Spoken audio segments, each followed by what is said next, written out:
Yes, this is Mr. Controversy, and this is the infamous 3-point conversion station. Keep it locked.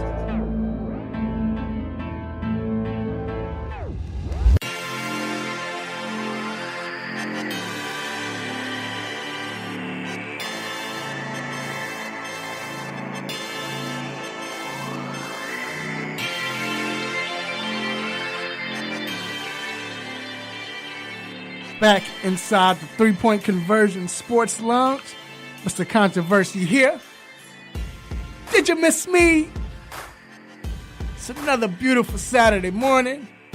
Well, it's gloomy outside, rainy, but it's all right.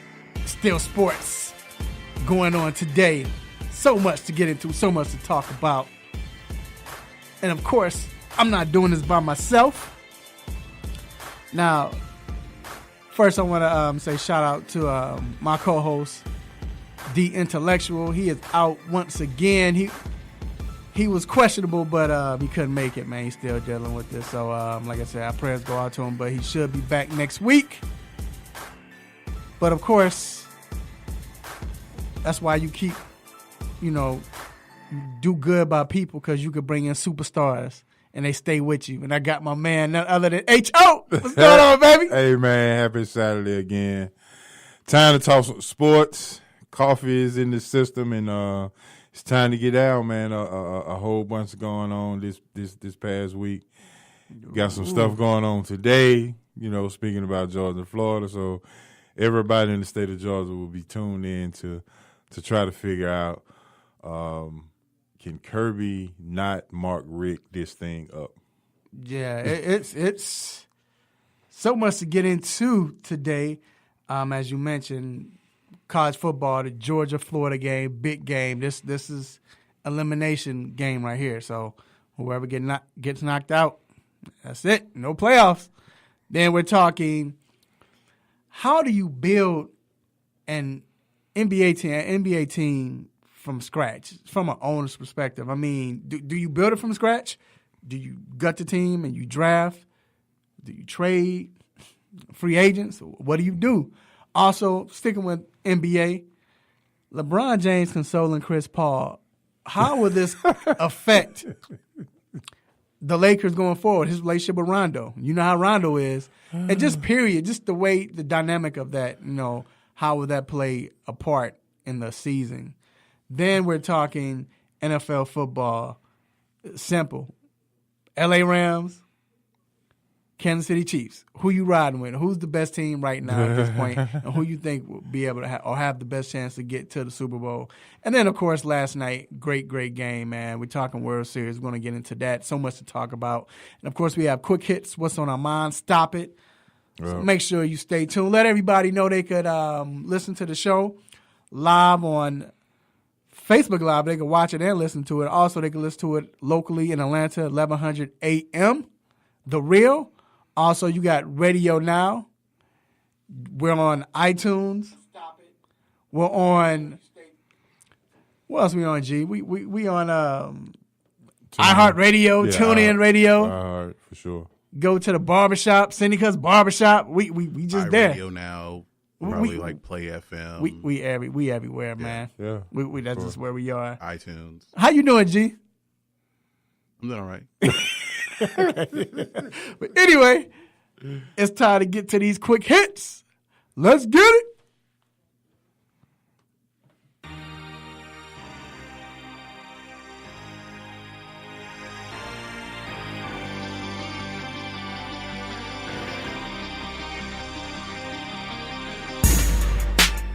Appreciate sharing beats for the sick beats.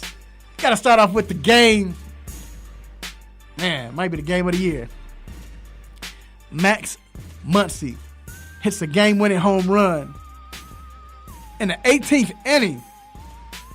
The game was 7 hours long, and the LA Dodgers was triumphant. Bruh, 7 hours. And there was so many great plays. The play we talked about earlier, the Bellinger.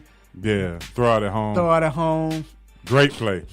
Great play. After he got in the rundown the inning before. Right, messed up. You're right. Yeah, so that was he had some making up to do. Yeah, he did. He had some making up to do. It was a big game, man. My question, and we'll get into the World Series later on, but quick question. A game like this, is this a game that you think that, I guess, propel you to, now you have energy, it gives you momentum? Or even on the other side, it's like, man, we could have won this game. We still up. I mean, what type? I think for the Dodgers, it at home, it gives you hope. It also says that even with the Red Sox winning 108 games, and you're able to hold them to one run in 18 innings, that's big. That's big. I mean, just that alone gives you the confidence to say, maybe the pitching is not as bad as we think. Right. Maybe they bats are not immortal to the point to where we can't hold them down. Right. You see what I'm saying? So I think it gives the Dodgers a lift.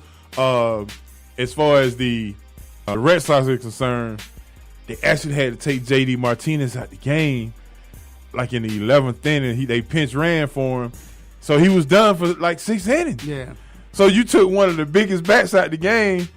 And so when you playing that National League ball, it kind of came back. It kind of bit you. Yeah, it came back to bite you. So it was a great game. We'll get into that more later exactly. on. Moving on, DeMarcus Cousins, this joker, he's not even playing. He gets kicked out. Yeah, get ejected. Is this what Golden State should be accustomed to, or start getting accustomed to? We see Draymond, he get kicked out every now and then, he'll get a technical. Right. But DeMarcus get kicked out. Well, first of all, his glasses was fly. So, he had some fly glasses. Listen, as much as people can talk about Golden State, winning cures all of this. Right. As long as they win it, they don't care who get kicked out of the game. Let's be real. And you know how Steve Kerr is. Steve Kerr is like, yeah, I mean, like, it don't even matter. I mean, they were playing the Knicks, and they still won by 28 points. And they were down by 4 going into the fourth quarter, and Durant outscored. Beat the Knicks by himself. By himself. Yeah. So, this is the thing. I guess it'll be the referees, let's put an over and under or who gets the most text between DeMarcus and Draymond matter of fact, you can start it now because he already got it. Man, that's messed up. He leading already. He ain't playing. Moving on. Sticking with basketball. Doc Rivers says that if CP3, Chris Paul, DeAndre Jordan, and Blake Griffin were still there in L.A., he probably wouldn't be coaching there. And not because he don't like him, but just for the simple fact that because of star power and they weren't winning. He said they didn't mesh. Meltdowns. Do you agree? I think in that sense, they brought Jerry West in. They stripped Doc of his presidential services, as we all know that dual role just doesn't seem to work. Right. So I think this is what he really meant, that, stripping him of the powers to come in and make decision moves like that, that's probably why he wouldn't have been there, because Jerry West actually consultantly moved these guys up out of here. So right. I think that's what he kind of meant. All right. Yeah, I agree. Like I said, it makes sense. It does. So moving on. Referee Hugo Cruz. Remember that name, Hugo Cruz, because you might not hear it again. He got fired. The NFL referee got fired on Thursday night, or Friday morning, I should say, after a game, horrible game. They said one of the biggest reasons was, he had a lot of horrible calls, but a crucial call was a false start that wasn't called on the Chargers going against the Browns, and it led to a big touchdown. And this is the first time in Super Bowl era that a referee has been fired. Your take, sir? It's about time. I can go down the list and and name a few more referees that should be fired. Some umpires too. Yeah, because listen, it's always been a question, especially at the beginning of the season. I guess the referees, they need some preseason in as well because they've done some bad calls or whatever the case may be. But I am surprised. I think this guy is much more of a scapegoat than anything, and I guess this is a warning shot to say maybe we will start to do something about some of these blown or blatant blown calls that we have. But this is almost like a neighborhood, a nosy neighborhood watch. Let's see what's going to happen moving forward, because now you got our attention and these blatant calls that's been missed. Let's see what you go do with those referees or umpires or whatever the case may be moving forward now, because now you don't put the pressure on yourself. Or if you don't fire them, we're going to say, well, maybe this just was an inside job or whatever the case may be, and maybe they just didn't like him. Yeah, because like you said, it's a lot of referees that need to get fired. So. Yeah. Man, a big blow to the Houston Texans. Will Fuller is out for the year with a torn ACL. I saw it. I was hoping it wasn't it. The Texans just won 5 in a row. After losing 3 in a row. Yeah. Deshaun was starting to get into that groove, and once he started getting into them 5 touchdown games, that don't stop. Right. But this was a big blow. Now, should they call Dez? Or should Dez's agent call them? Either or. I'll say this, even though that's not what they need, because they need a speedster. DeAndre Hopkins would say, nah. Right. They need a speedster. They need, and you can't replace that, but they need somebody who can get down the field, because that made the dynamic. That what opened up. That was how DeAndre was able to be open, because you had to play someone too over the top. And I'm thinking the Deshaun rookie year, Fuller was one of his main targets, and once Fuller went out or something like that, because this is not his first time being hurt. He's been out before. Fuller was playing. He came out, was hurt first. Then he came in. That's when they started getting that groove. They started getting the groove. Then Deshaun got hurt. Then they said, okay, and then he got hurt after. So now, I'm going to talk about what's going to happen to Deshaun now that Fuller's hurt. Because, see, now, once again, it was the groove that they had gotten into. Right. Because Fuller was a touchdown a game guy when Deshaun was doing his thing. So, I'm not sure they should call Dez. I don't know if they need any more. What's Kiki going on. is hurt though right now. Kiki is hurt. Right. They don't have that man. That's why I say. Yeah, Ellington's on IR. Yeah. Who knows what you're going to get out of Sammy Coates? And I don't know. I think is Braxton Miller hurt as well? I just think he garbage. He might. I mean, well, but no, possibly. Yeah, but that's what I'm saying. So they need probably just got cut, right? Or just needed somebody to pick him up? Nah. Well, he got cut because he's hurt. Yeah, but the Jets are going to bring him back. Oh yeah, because they need help. I think Anderson hurt now. Yeah. So, but last but not least, Louisville tight. This is a bizarre story. Louisville tight end Kamari Everett, who's from Atlanta, was arrested for holding a gun to his girlfriend's head, threatening to kill her. Right. That's horrible. It should be. But listen to this. On October 8th, ladies and gentlemen, he was accused of raping an unidentified woman, and the university ordered him to have no contact with her, right? The university just said, look, you can't have no contact with her after he was accused. The next day, a report was filed from the lady that, hey, he allegedly raped me. 4 days later, he was playing in a game for the Cardinals. Louisville, if they don't look into this, it's something wrong with college football. Like they need to call Roger Goodell, and Roger Goodell need to come in and look at this situation, because this is horrible. The first part is horrible. All of it's horrible. But the fact that he was still playing after he was... The basketball team has already gotten into trouble. Right. Your head coach of the football team was in a side piece scandal. Right. You know, so they hired him back to Louisville. So then you have the Papa John's and the Joe Papa situation that happened with the Papa John's and the racial slur. I'm not surprised at Louisville at this particular point because they have a montage of issues that's been going on for over the years.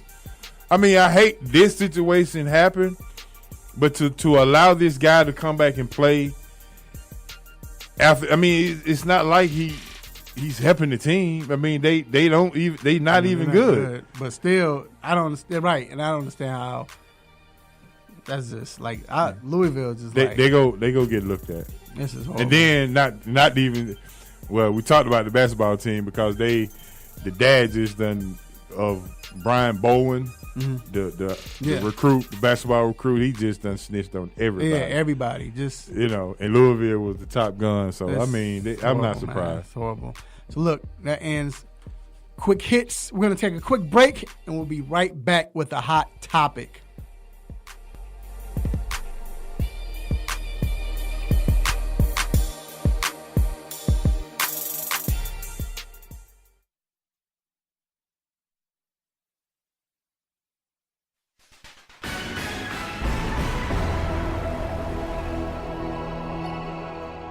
Hello, I'm Crystal Dayon, and this is your Sports News Break. The Atlanta Hawks are looking to start 2-0 at the newly renovated State Farm Arena against the Chicago Bulls. Trae Young leads all the rookies in scoring, averaging 21.5 points per game. The Falcons are getting a much-needed rest to heal up during their bye. They are on a 2-game winning streak. Number 7 ranked Georgia Bulldogs have a gigantic game at home against their hated rival, number 9 ranked Florida Gators. Both teams are in at 6-1. Georgia Tech got a big win on the road in Blacksburg, Virginia on Thursday night against Virginia Tech. Backup quarterback Tobias Oliver ran for 215 yards in a 49-28 victory. Georgia State are looking to get their third win against Coastal Carolina. The game is today at 2 p.m. here in Atlanta. The Atlanta United has a chance to break the MLS record for points in a season on Sunday against the team they share a record with now, the Toronto FC. If they win in Toronto, they will stand alone on the record column. Make sure to follow the 3-Point Conversion for all your major sports news updates. It's where fans' opinions matter.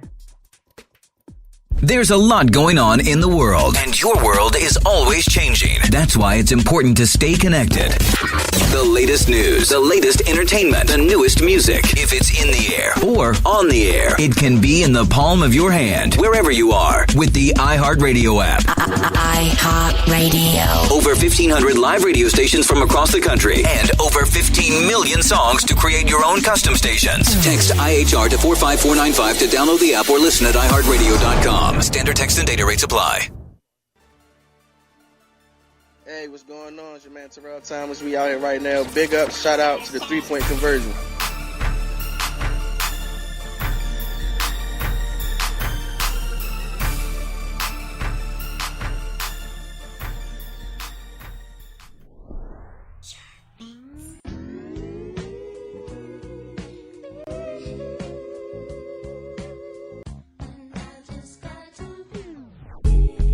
Yes, we are back inside the 3-Point Conversion Sports Lounge.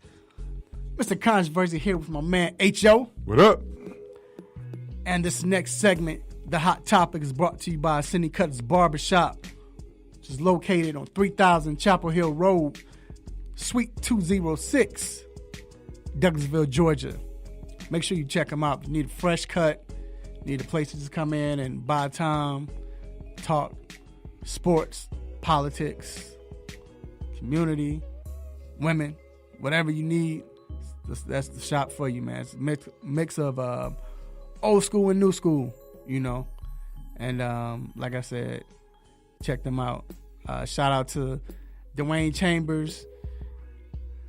Make sure you check him out on, he's the barber there. Make sure you check him out on Instagram at Simha the Barber. That's SIMHATHEBARBER, Simha the Barber.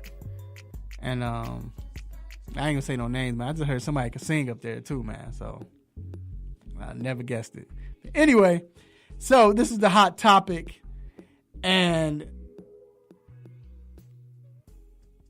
first I want to say big win Wednesday night. I know we didn't get a chance to talk about it, but it was a big win for the city. Great arena. It was sold out, which was crazy. Man, we hadn't heard that in a while. You know, maybe when Golden State is in town, but you had the Dallas Mavericks in town. They were sold out. But Atlanta was down by, I think, 26, came back to win. It was a great showing, man. It was good. You know, good for the city, good for Atlanta. You know, and they probably won some fans over, you know, because they're starting over. So now you got somebody who might not have that NBA team that's in Atlanta. Now they like, hey, let's root for them. But the way Atlanta is going about it and the way they have gone about it, I want to talk about, is this the correct way they're doing? And then which way should an NBA team build a championship team or try to build a championship team? And first I want to start off, H.O., I want to say, I want to start off with what Hawks owner Tony Ressler said. Mm-hmm. He came on and said yesterday that in 2015, when I took over the team, I didn't know what I was doing. I was a deer in the headlights. And remember, he made the trade where he picked up Dwight Howard, gave him all that money. Right. And then traded him the next year. So you saw, like, all right, what is this guy doing? Is he messing up?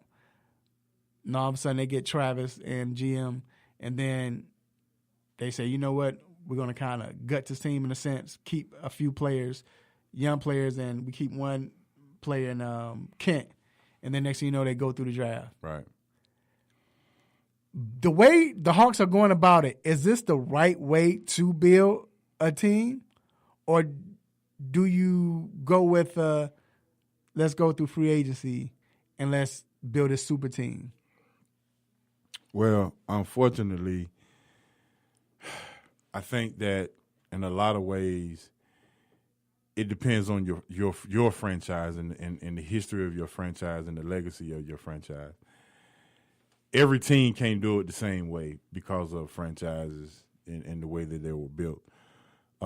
This is a franchise that are full of people who come from other places. Mm-hmm.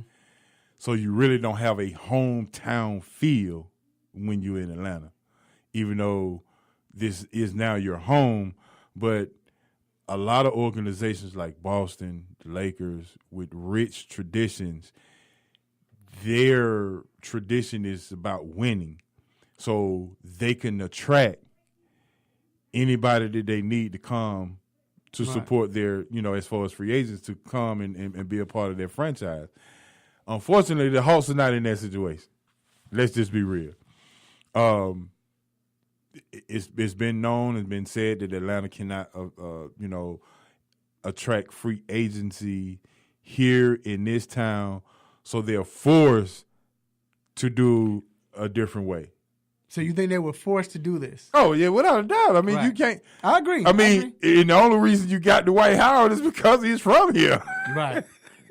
So the interesting thing is, now that you build from the draft, this way you look at it like this. You draft this guy named Trae Young, and right now Trigger Trae is leading all rookies in scoring. Right. Averaging 21.5, leading all rookies in assists. And when he continues to mature and get better, and the other players around him, now you might start attracting free agents to come here. Because now with somebody to play here is hype. Because the thing about Atlanta, like you said, everybody loves Atlanta. Every NBA player, what you say, what did you say one time? Side Piece University. Side Piece University. So we just we telling the truth and shaming the devil. That's what we do here. And then on top of that, a lot of people live here too. A lot of players live here. In the summertime and things of that nature. Man, you don't know how many players you see at a WNBA game. NBA players be here in Atlanta. It's crazy. But they don't want to play here. Why? Because they know there's no turnout. And if there's no turnout, you can't market. But now with this new arena, with these players, you might be able to start bringing in free agents. Now, the free agent thing is probably you're gonna have to win. I mean, it is what it is. You got to win as far as that, or the free agencies that you're trying to bring in has to be like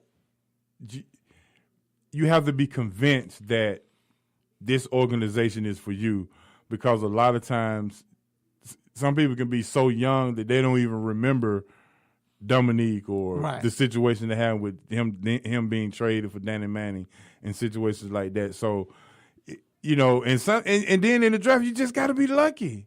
Yep. I mean, think how many point guards were taken before Steph? I mean, I think Minnesota probably kicking themselves. 3. They took back-to-back point guards, right, in the same draft. Well, Atlanta knows that very well. Yeah, exactly. Well, exactly. Right. They know it very well, right. So you got to be you have to hit some luck on some of these draft picks. You know, in the draft. I mean, we've tried to go this route before, and Marvin Williams, Sheldon Williams, and you know, Deion Glover. Hey, okay, because I was here, but I didn't have a show then. Can you get the stop it button ready? Because I want to give that stuff to picking Marvin Williams, because Marvin Stop Williams. it. Thank you. That was At the one draft we had Cal Boulder, Deion Glover, and Jason Terry in one draft. I think that was the 99 draft. Yeah. So right. So now, so even you talking about What's even happened before that? Like Ed Gray. Well, like taking John Concack over Karl Malone. Right. See. So now, but you look at this era though, and everyone is doing the let's build a superstar right now, a superstar or a super team, right, through free agency and trades or what have you. But when you think about it, the only team that's done that pretty much, and I guess you could say in a sense, is Cleveland, is Miami. I wouldn't even say Cleveland, because even though LeBron went back to Cleveland, but I mean, that was his home. They had Kyrie. They picked up Kevin Love, but that was pretty much it. Then you added pieces. Right. And the pieces you add, there's nothing wrong with that. I mean, I feel that. But Miami was when they got Chris Bosh, and then they brought in LeBron James and other pieces. But you look at Golden State, pretty much they're built through the draft. And they won before they got KD. They got lucky again. They hit. It's like lottery. No one think about it. They got Steph. It was the 4th point guard drafted, which is crazy to think now. Harrison Barnes went before even Draymond Green. He ends up leaving because he couldn't make a shot in the playoffs when needed. Well, he left because they knew they were going to get Kevin Durant, and we'll let Harrison walk. Right, exactly. At least Durant will make shots. And you got to remember, they drafted Draymond, and Mark Jackson had a hard time starting him because of David Lee. Mm-hmm. So it was took David Lee to get hurt in order for Draymond to even get in the starting lineup. Remember that? Mm-hmm. So it was like a perfect storm. Yeah. I don't even think that they could tell you how to do it. Right. It just fell in place. So what is the way then? Because you got to be lucky in the draft. I mean, is it all right, so if you got to be lucky through the draft, you got to know what draft. players to build around. Right. Like with the Warriors, okay, we have Steph, and then they drafted another guard, and then they basically just like tried to fill out a starting lineup with players that they drafted. Yeah. Because they drafted Draymond and Harrison Barnes in the same year, and at center they just tried to throw in. They had Bogut. Yeah. Right. They signed Bogut, and then they would fill in with like Jermaine O'Neal and I don't know if they still had a Donald But Boyle. you remember they had Monte Ellis, and Monte Ellis was the guy. Well, yeah, they tried to drafted play them together. Curry too, Right. because they were still under that Don Nelson kind of system. Like let's get two scoring guards. Because let me give you an example. You look at Boston. Look, it's a lot of teams, but look at Boston. How Boston has drafted well, and like this is probably a year they might get to the finals. But they've had like 1 million draft picks. I mean, true. I mean, yeah, they have, but they stick with them. They stuck with them. They didn't trade a lot, but they do have. I think New England Patriots gave them some. But I mean, you look at them. Look at Philadelphia now. They didn't had 5,000 number one picks, but now everything is coming from the draft. I mean, the key is everybody has to get hurt, miss a year, and then win Rookie of the Year, their 5th year. But it's working for them, But I'm saying that I just think that the draft might be it, and then just add that piece. Because even OKC, man, if Durant wouldn't have left, I still think they would have a championship right now. I think they would have one, if not two. If Durant wouldn't have left, the way Russ focused in and the way the center is playing, come on, you can't. That team was built to win. They weren't gonna be Golden State. Why they almost beat them last time, and they didn't, and they lost because your boy Durant choked. Yeah, I almost got a ticket coming in that morning, but it was 3 cars. I was 3 cars ahead of the police, so he couldn't catch me. Look, we're gonna take a quick break. That's gonna wrap up the hot topic, and we're gonna be back to talk college football. We'll be right back.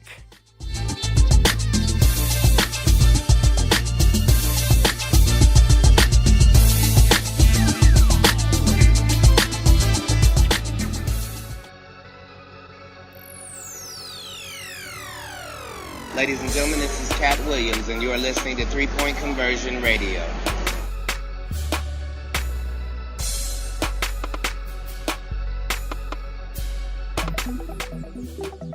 Are you tired of limiting yourself from tasty food because you want to eat healthy?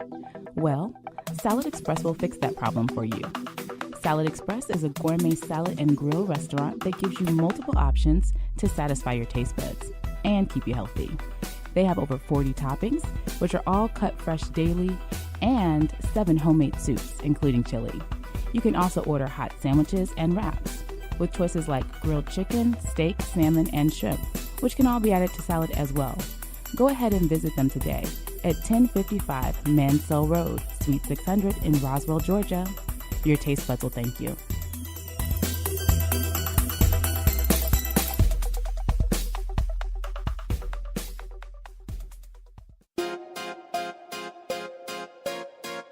What's up, y'all? It's your boy Kent Bazemore from the Atlanta Hawks. You're now listening to 3 Point Conversion.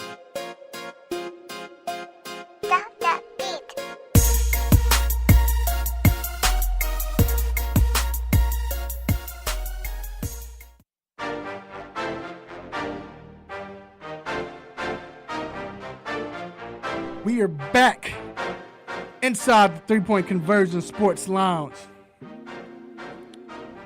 Getting ready to talk college football.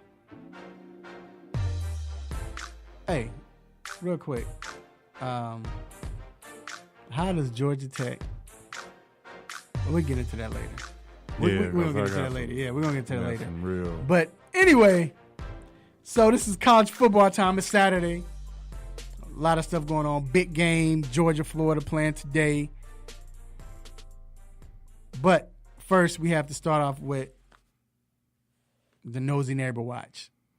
Who is your nosy neighbor watch? Who is that guy you're peeking through the blinds trying to see what they're going to do today? Who is that? Well, I'm going to be honest. My neighbor watch is a team, but the head coach of this team, because of what happened last week, and that's the Purdue Boilermakers. My nosy neighbor watch is the head coach, Jeff Brom, because I think he has solidified himself as that guy to be the next hottest coach in college football today with the beatdown of Ohio State.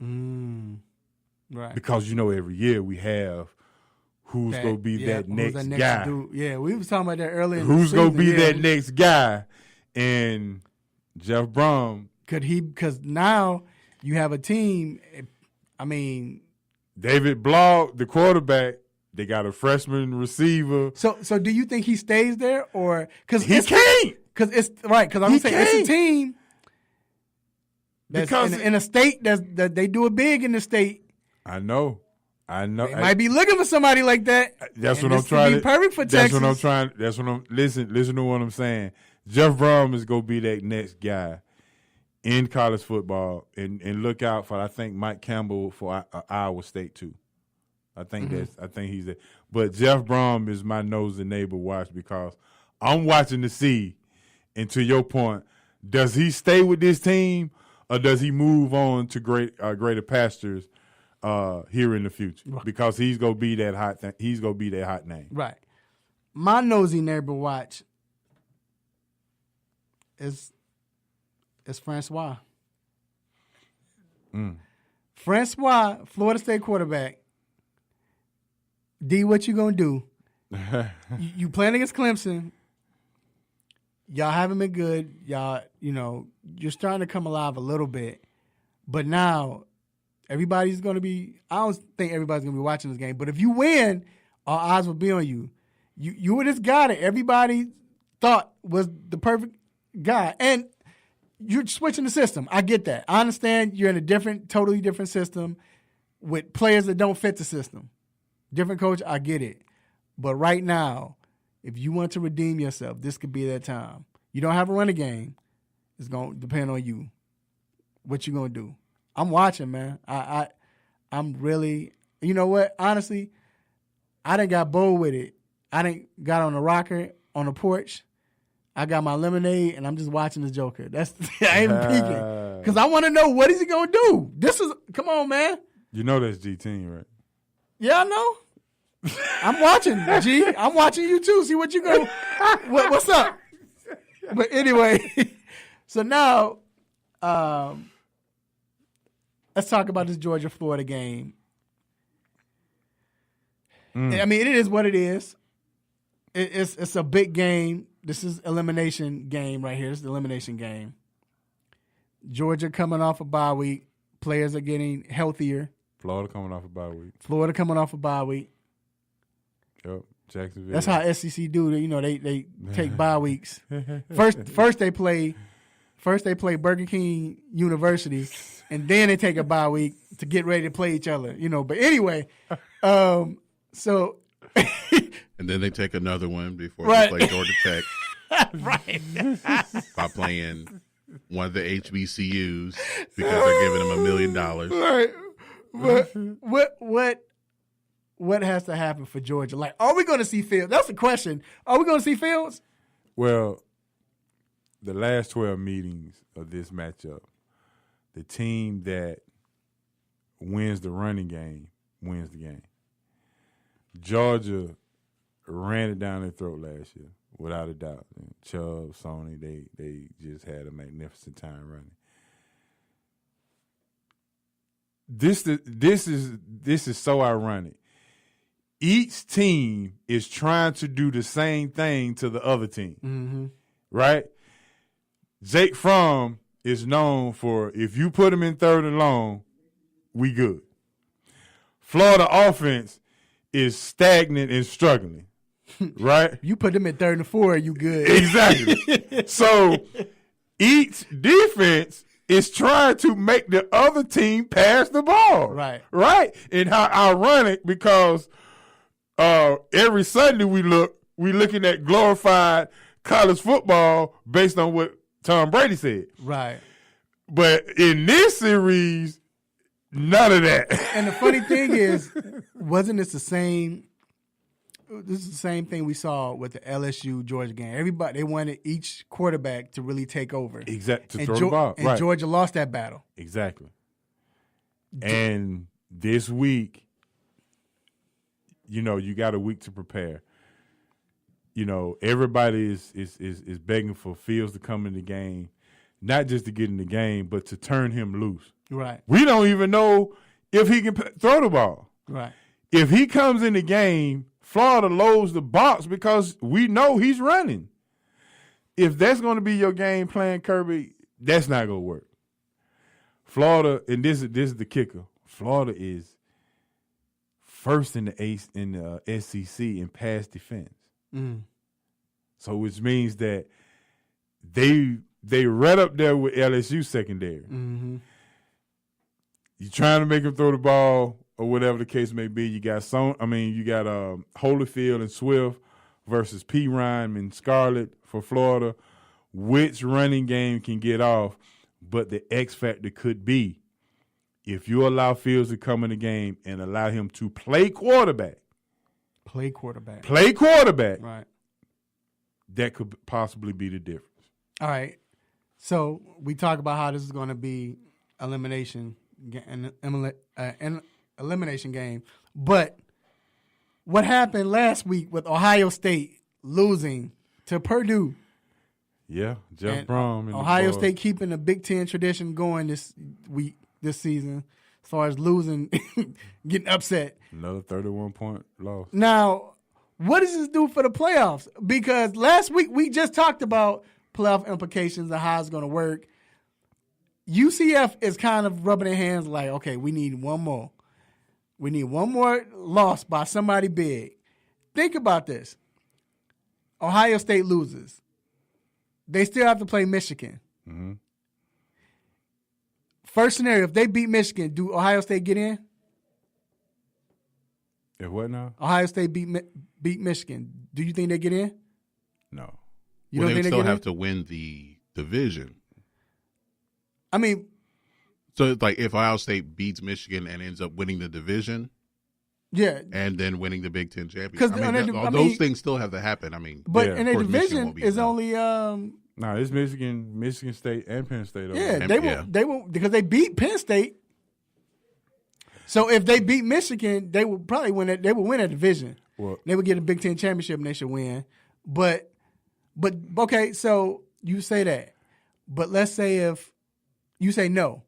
So if they don't get in, we know Pac-12 not getting in. The reason I said no because I think Ohio State done pissed off the NCAA.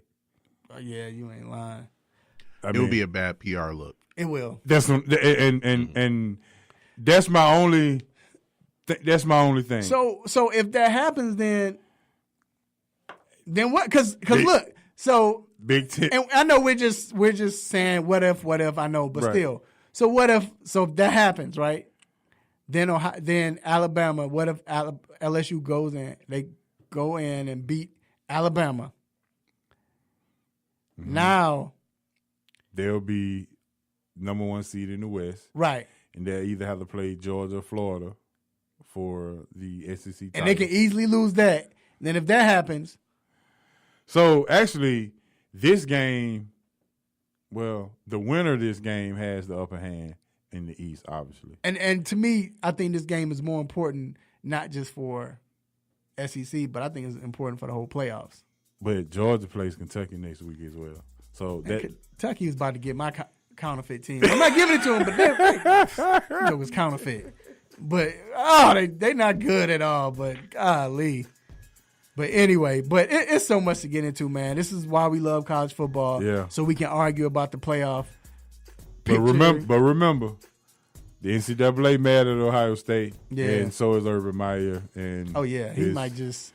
It's not gonna be a good look. People gonna be crying wolf if they let them into. And I'll leave it like this. I heard somebody say Urban Meyer has that look, the same look he had when Tebow left. Yeah. And he wasn't happy. He was confused, and so we'll see. He thought he could have college quarterbacks forever. Yeah. Right? Yeah, you can't do that. It seemed that way with JT Barrett. So. Z with the shot. We're going to take a quick break, and we'll be right back.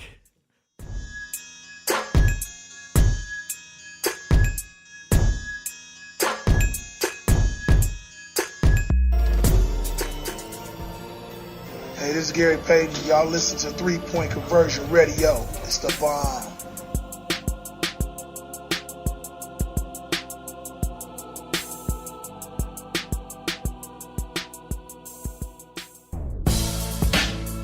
What's up, world? This is Vincent J, aka the Fantasy Guru, and here are your fantasy facts heading to Week 8.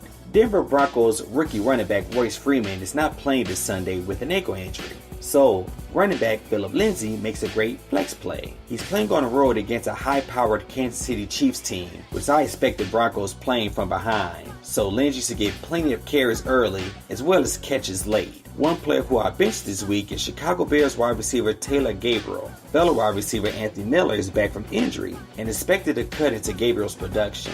Last week, in a good matchup against the New England Patriots, Gabriel only had 4 targets to Miller's 7. This week, the Bears play at home against the New York Jets. So as long as Miller's healthy, Gabriel is a boom or bust in fantasy. My sleeper pick this week is Oakland Raiders running back Jalen Richard. With Marshawn Lynch on injured reserve, Richard should get a lot of targets in the passing game, while teammate Doug Martin gets the bulk of the carries. The Raiders are playing at home against the Indianapolis Colts, who are known to give up yards against opposing running backs. So I expect a good game from Richard this weekend. Now, if you want to check out more fantasy facts and my alls and alls, make sure you continue to follow me on the web at the 3pointconversion.com.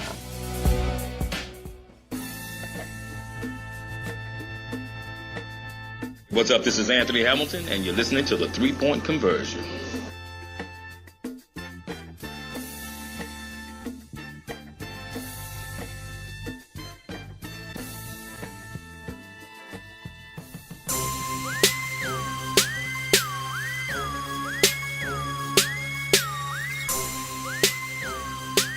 We are back inside the 3-Point Conversion Sports Lounge. And it is time to talk NBA basketball and the NBA shoot-around segment. Talk about this like we're back in what year was that, like 85, 86, where scores was like 155 to 140 for a minute. Yeah, when Denver Nuggets had 3 people averaging over 20 points a game. with barely shooting over 10 3-pointers a game. Shoot, I don't even think they were shooting that. They probably shot. I'm just giving them 6. Yeah, you being generous by saying 10 hey, attempts. Hey, yeah, I'm being very generous. I was looking at a stat, and the Bulls, I think it was 89. They played the Cleveland Cavaliers. I think it was 89. Or 88, not the one when Jordan hit the game winner, or maybe that year, but either or, the Bulls had attempted, I think it was 11 3-pointers for the whole series. The series? The series. Shit, Steph doing that in the first half. Right. Shoot, you doing that in the first quarter. Like a lot of people talk about how great Larry Bird was as a shooter, and while he only made like 600 threes his whole career. And like Steph is at like 2,000. Yeah, I know. This is how the game was. Yeah, but I'm sure he'd have made an adjustment. Now, but I'll tell you this: the game wasn't like this. And when I say this, I'm talking about the fight, and not just the fight. We're not talking about the fight, ladies and gentlemen. We're talking about we all saw the fight, and then next thing you know, we saw LeBron James grab Chris Paul. Kiss him on the cheek. Told him it was going to be all right. And just, consoled him. Wow. While his teammate is being wrestled to the ground, they trying to contain him. How would this play into the season, H.O.? Man, it's so many variables with this. Friendship versus teammate. And it's like, does our friendship carry on to the court, or do we have to wait till after the game? Now, I would say this, and maybe most people don't know this. Brandon Ingram played his AAU basketball with CP3. Right. But as a teammate of Rondo, he didn't have a problem swinging at CP3. Right. So it's like I don't know. I don't know where you draw the line or how do you split it up or whatever the case may be. But after I think PJ Tucker comes over to Chris Paul, LeBron, you need to get back over here with your team. Rondo. Right, at this particular point. But I don't know. That didn't happen. I think more than anything, this is going to spew into the off-court wives and girlfriend situations more than it will this. Oh, yeah. And then you know how Rondo is. Rondo's one of those players. LeBron damn near walked him back to the bench. Yeah, he was like, I mean, he it was just like, and I promise you, I'm watching this live. Like, yo, is he really doing this? Like, I mean, and like y'all go to Facebook Live, we have it on right now the video, and it was just sad how that happened. How LeBron was just like, all right, let me grab. He grabbed Paul. And when you first grab Paul, I get that. You know what I'm saying? You grab Paul. PJ Tucker over there. All right, LeBron, let him go. And then Carmelo grabbed Ingram. I get it. But he was telling Ingram, now look. You don't want this smoke, young fella. You better chill. Yeah. And that's why they start getting into it. But I'm just saying, this is not right. Because we've seen it. I know it's to get off my lawn, rant I'm about to go into, but we saw and we've seen players, especially with Magic and Isaiah, best friends, they go at it in the finals. No, this is not the finals, I get it, but still, they go at it. That's just, you know what I'm saying? Because you want something that I want. Friends and everything else is outside of these four lines. But you just can't do that, man. And like you said, for Ingram to come and steal on Chris Paul, and I played on your team. Right. We have pictures and everything. Hey, you all can call in at 404-603-8770 if you want to put your 3 cents in. 404-603-8770. It's crazy. It's crazy. I mean, like you said, he pretty much walked into the locker room. You know? And the thing about it is, LeBron signed off on this Rondo deal. Mm-hmm. I mean, let's just keep it 100. Right. I mean, he's had troubles with almost every head coach that he's played for. Right. Especially in Dallas. They really didn't get along in Dallas. Rick Carlisle and Rondo just didn't get along. So when the Rondo thing came, well, maybe in New Orleans he didn't have that much of a problem last year. But when you signed Rondo, what did you expect? What kind of drama did you expect to happen? Right. And honestly, this was more of, I'm sticking up for my team. We in the battle. Something happened with them two. Okay, I'm talking mess to you too. Now, and so what Rondo did was, I didn't see anything wrong. Right. I mean, I'm talking about as far as not the allegedly spitting on him, but I'm talking about as far as just talking mess to Chris Paul and all that. And then he put, CP3 put his hand in his face. Yeah, go back. Yeah, I'm going to swing on you. I get all that. So, but I think Rondo was in the right as far as when you look at it from a teammate perspective. Right. But I don't think LeBron James was, and I think it can cause problems because, like I said, we saw how Rondo called out Dwayne Wade and Jimmy Butler, the way they were acting in Chicago. Yeah, he just don't care. Well, I mean, he's the kind of that would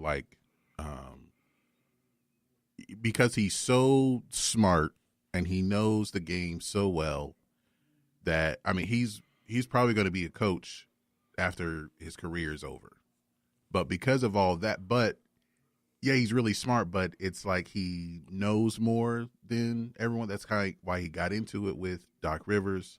Why it didn't work with Carlisle, because their philosophies are different. Like with Carlisle, he played with the '80 Celtics, which was all about ball movement.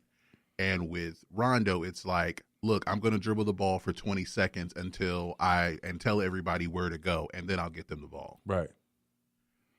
But so with him clashing with, because of philosophies like that, and like I said before, he played with Kevin Garnett for a very long time. So it's like, if you're not on his team, you are the enemy. Right, yeah, because that's how KG is. Exactly. But this is the thing, though. So if Rondo is pretty much he's the coach above the coach, and it shows, right? And when LeBron signed with the Lakers that promoted Tyronn Lue to head coach for Cleveland, and now you got LeBron who is the same way, what are you going to expect with two players who thinks that they are coaches? How do you think it's going to work? You talking about what, LeBron and Rondo, right? But I think it can. I think because at some point Rondo gonna say, LeBron, no, that ain't go work. But I think they're on this. Honestly, I think that's why I said this might mess it up. But I think they were kind of on that same page as far as they know they want to get the ball where it needs to go. And one thing about LeBron, I don't think people give credit with LeBron. LeBron knows how to adapt. It's my team, but he will adapt to his players. His style has changed as far as, he always had the ball, but it's changed in the way his approach and what he does. Right. I agree. And even with Rondo, what he did last year with New Orleans and Chicago, his approach changed. He adapted with the surroundings, and I think that's why they were like, they had to have a talk. Because it wasn't like, we just going to sign him. All right, no. They had to talk to make sure it was going to work. Imagine this. Rondo spits in your brother's face. Your brother plays for another team. Your wife, your sister-in-law, at home, Thanksgiving night, hey, you need to do something about it, buddy. Yeah, it's going to be nasty. Yeah, it's going to get into something where... You see what I'm saying? He got to take this. And allegedly, you got to think Rondo girl self, Jada, Paul, while Savannah, who's her homegirl, sitting right there. So, Savannah going to have something to say. Right. But now she got to come to the Laker game and sit with Rondo's girl by herself. That's why LeBron Rondo have to talk about this. Because if they don't, it's going to get ugly. And when they get ugly to wives, yes, sir, it's a wrap. It's a wrap. All right, we're going to take a quick break. We'll be right back.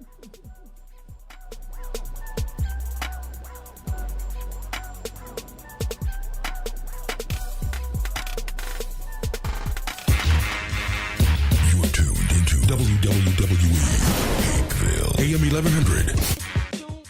The opinions expressed during the sponsored programs on this station are strictly those of the program hosts, guests, and callers and are not necessarily those of Beasley Broadcast Group, this station, its staff, other advertisers, or agencies.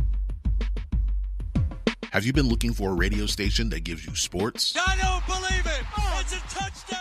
Entertainment? Are you not entertained? And other special interest talk shows? Well, isn't that special? All on one app? Yo, that's dope. What app is that? It's the real 1100 AM app for WWE. Grab it for free in your Google Play or Apple App Store today.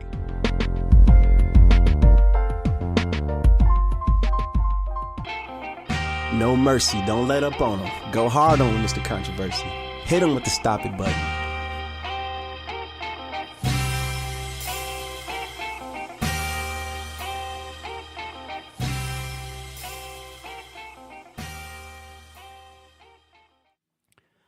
All right, we are back inside the 3-Point Conversion Sports Lounge.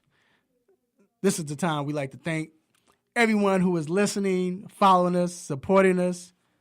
We appreciate your support, watching us live on Facebook, live, listening to the radio or iHeart, all the apps you can listen to. We appreciate you, and for the support, we definitely appreciate it, man. It doesn't get unrecognized, I should say. But we, like I said, we appreciate it. We couldn't be where we are without you all. And I definitely want to give a special shout out to someone right now who was in the chair getting their hair cut. This guy's very loyal to his barber. My man is a truck driver who's all over the road, and so he's always out, but only comes get his hair cut to Cindy Cut's Barbershop. My man Josh. What up, Josh? Appreciate you for listening, sir.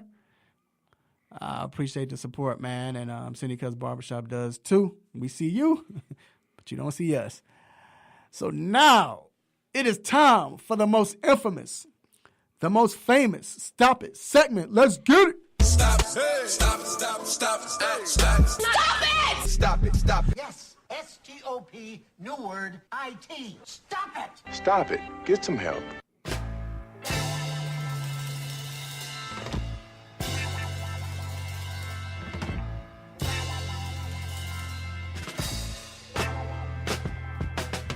All right, HL, what's on you, man? Man, this is unbelievable. I really can't believe I'm saying this. Thursday night, boy, I tell you. Anyway, my stop it goes to no other than defensive coordinator Bud Foster for Virginia Tech. Virginia Tech loses to Georgia Tech 49-28. And bear with me when I say this. Georgia Tech passed the ball one time in the game. How many completions I'm gonna repeat that one more time. Okay, go ahead. Georgia Tech passed the ball one attempt for the whole game and scored 49 points with 0 completions. They did not complete a pass in the game. In the game. Listen. Stop it. Georgia Tech ran the ball, rushed 78 times in one game. If Bud Foster had not figured out by now that they are not going to pass the ball, maybe you don't need a job. Stop it. 465 yards rushing and 7 touchdowns. Nah, here's the key. This is the funny thing right here. They had the backup quarterback, and yes, all of them. Tell you what, playing, and the backup quarterback ran for 15 yards. He ran for 215 on 40 carries, 3 touchdowns. Check this out. That's not a quarterback. Exactly. Listen. 1, 2, 3, 4, 5, 6, 7. 7 players average at least 5 yards a carry. Wow. Yeah, they deserve a stopping for that. Stop it. I don't know if I should give it to Bud Foster or Fuentes. Well, here's my stop it. But maybe they saw that backup. He was dropping back, throwing passes and Yeah, warm-ups. right. Oh, yeah, they're going to throw the ball. Because Taquan is not going to throw it, so maybe he's going to throw it, yeah. Yeah, he threw it. He threw it, all right. All right, my stop it.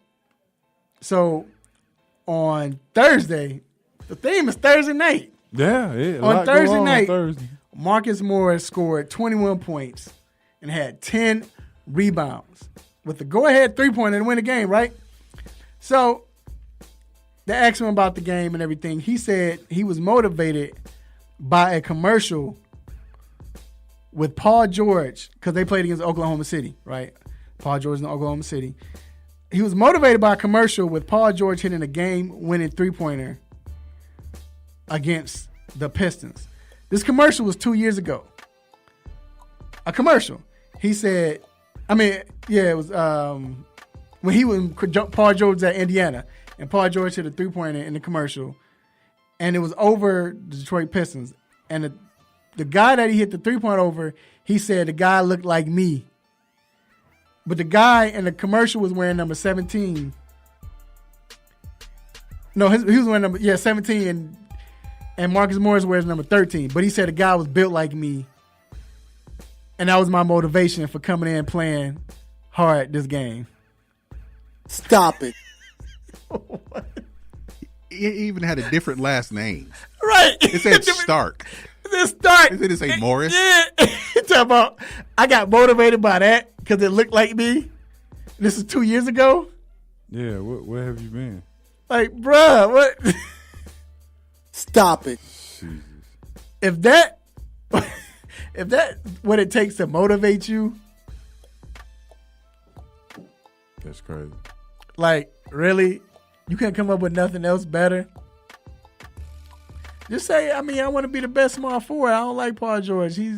Everybody beefing him up. But you say a commercial 2 years ago when he was on a different team and he hit a jump shot of a guy and it kind of looked like me. It kind of looked like he was built like me. Kind of looked like me. The guy should have asked me, why did you block the shot when he, what?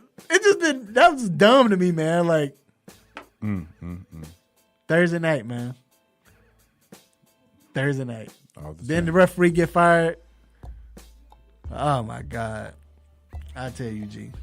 I tell you. But I say this, though. Oklahoma City 0-4. You think it's a wrap?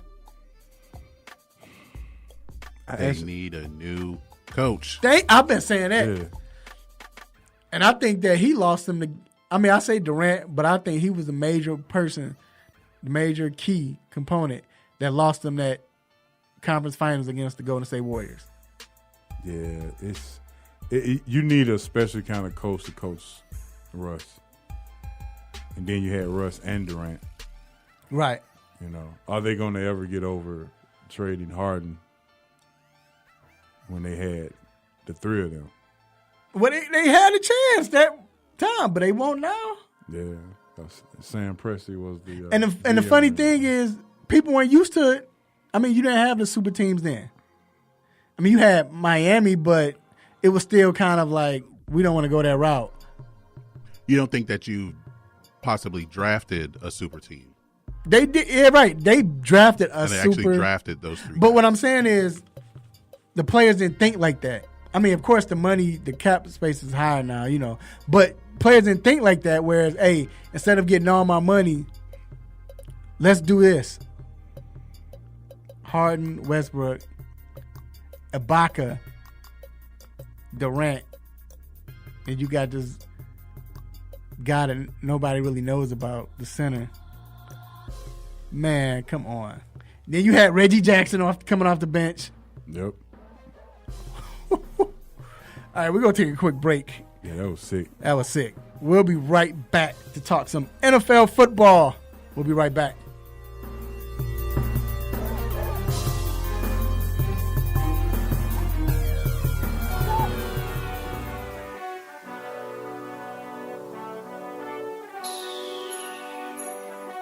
Let me break down to y'all what's so dope about the three-point conversion. First of all, everybody is a fan of the game first. Second of all, everybody is a student of the game second. And third of all, we're the average sports fan just like everybody else. We're not coming in here, walking with our nose tipped high, acting snooty, acting brand new. This is a grassroots organization. Bar none. The three-point conversion, where fans' opinions matter. Be sure to visit the website www.the3pointconversion.com. Get your fix, get your articles, multimedia, and everything else that you as a sports fan need. So again, the3pointconversion.com. It's where it's at, man, where fans' opinions matter.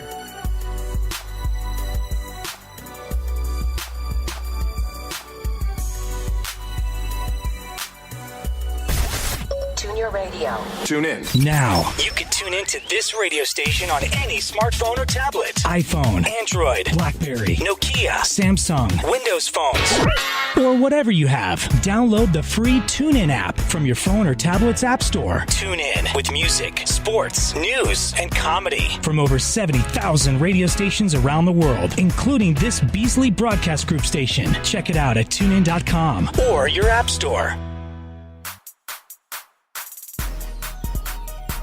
Hey, what's going on, sports fans? It's the 2018 Battlegrounds champion, Damian Adams, from The Real Deal with Damian Adams. Now, you can catch my show weekly on the 3-Point Conversion station on Spreaker Radio. But for right now, I'm doing what everybody else should be doing, and that's listening to Mr. Controversy and The Intellectual in the 3-Point Conversion Sports Lounge.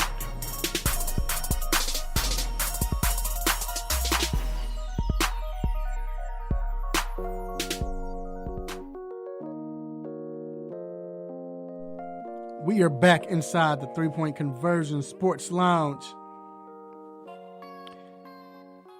Having a good time talking sports. We're about to start talking about the NFL.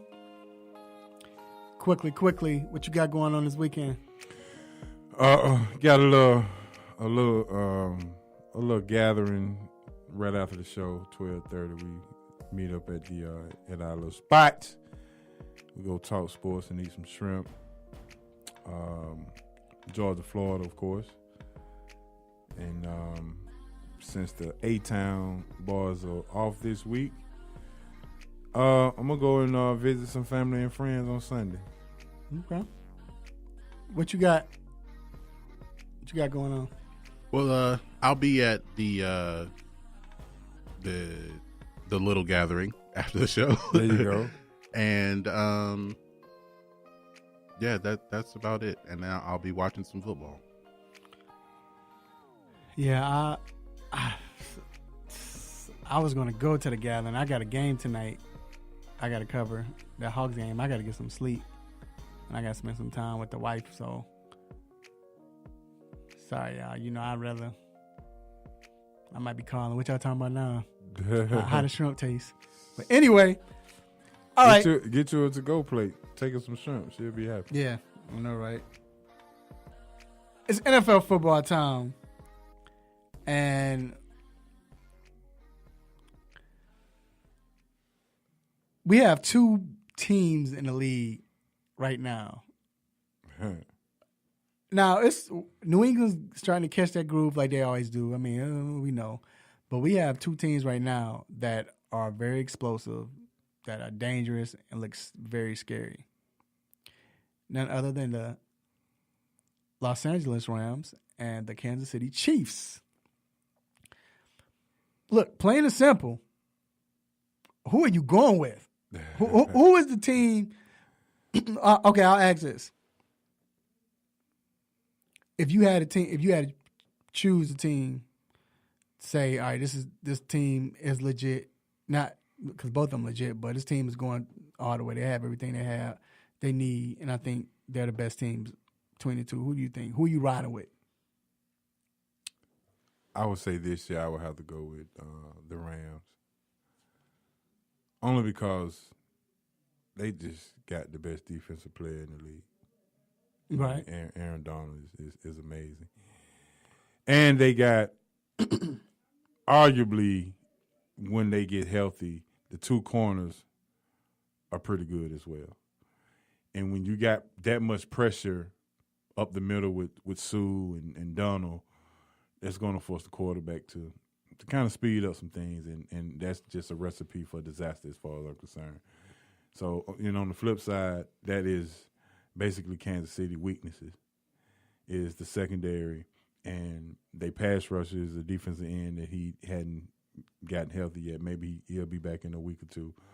So right now I'm giving the edge to the Rams because of that. But I think longevity-wise, I think Kansas City their window is large and can be there for a minute. This is why I will go with the Chiefs over the Rams. The one thing about the Rams this year, because like everything you said is true, and that would usually persuade me to say I'm going with the Rams because they have the best defensive player. Then you have Sue. Mm-hmm. Then you have the corners. Then the offense is explosive. You can run the ball between the tackles. But who have they played? And they can only play their schedule. But the teams that they've played, why is every game almost a struggle? The last 3 or 4 games why is it we can't put a team away like that? They beat San Francisco, but even with San Francisco, they were kind of like, Rams like, man, we got to keep on attack until the end. The Seattle Seahawks. Now, it's not easy to beat Seattle in Seattle, but Seattle had a chance to win that game, and they cost themselves the game by, I think it was false start and a holding penalty, and then Rams had to go for it on fourth down. Mm-hmm. Minnesota was a good game. It's a good team, but it's like they've struggled to really win games. Well, I shouldn't say struggle, but to put teams away. Whereas Kansas City Chiefs, I mean, they're blowing teams out, and they almost remind me of the New England Patriots of, 2007. Well, like, we just gonna score 50 points and just keep scoring and scoring until y'all just can't really catch up, and it's just like y'all just wave the white flag.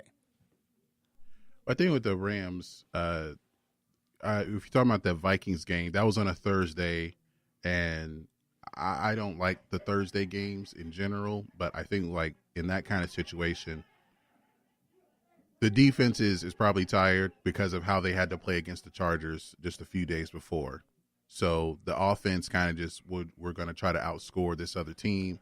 And then it came down to a defensive play at the end.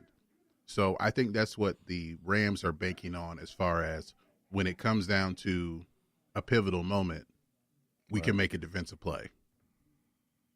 But they hadn't. They didn't do it against Seattle. And Seattle, like I said, Seattle caused Well, that came down to making an offensive play. I mean, true. But what I'm saying is, with Kansas City, they're not like the teams they beat. They're not struggling. Well, with Kansas City, they're kind of a bend don't break kind of defense right now. They don't have Barry, and Houston will be back if he's not back yet. But they've been giving up a lot of points. But because they had been scoring like so many, it seems like it's not that big of a deal. What was that game? Was it Monday night when Mahomes struggled in the first half? When they played New England. No, it was he Denver. Struggled against Denver. Yeah, against Denver. Yeah. Well, that was in the first half. Yeah, that was in the first half. But my he thing showed is, he could come back though. I mean, he proved that he had the guts and he had what it takes. The Rams 7-0. At the end of the day, they 7-0. Actually, they defense gave me 19 fantasy points last week. So, all right, can I get a stop it? You already know how it is. 19 bringing fantasy into real life football talk. But go ahead. But 19 fantasy points, and you were saying that they struggled. They defense didn't struggle. 19. The Rams have played. I think they've played better defensively overall this season. Like the Chiefs have given up. They gave up 28 points, but they won. They gave up 37. They gave up 27, 23. They lost when they gave up 43, but they still scored 40. So their offense, I think, has been carrying them more. I mean, and we know Kansas City's defense is not better than the Rams, of course. It's slow. But at the same time, when you scoring, the New England defense in 2007 wasn't like that. But because, and you look at their games, they was beating teams 50-28.